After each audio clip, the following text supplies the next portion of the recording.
And we're learning that dozens of migrant teenagers being housed at the San Diego Convention Center have tested positive for COVID-19. They arrived over the weekend. ABC 10 News anchor Vanessa Van Hefty spoke with some lawmakers who say this may not have been the best choice for the shelter.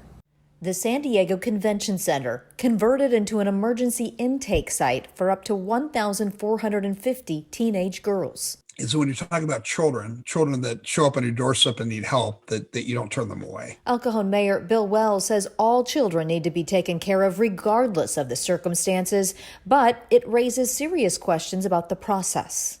Starting with President Biden and his executive orders and how he just changed border policy without going through Congress or any of the other checks and balances that we see in our federal government.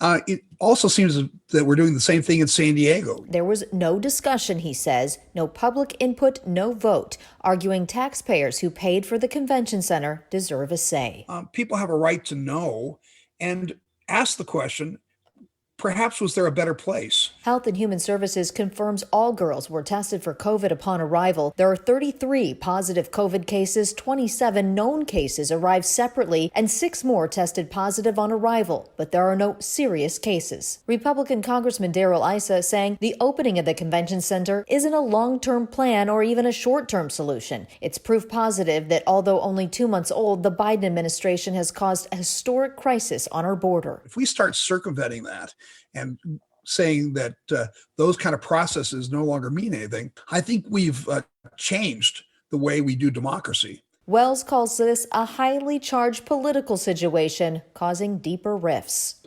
I think we need to treat each other with love and respect and try to work through these problems. Vanessa Van Hefty, ABC 10 News.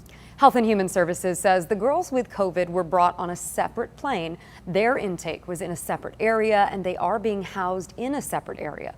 All girls will be tested again every 3 days.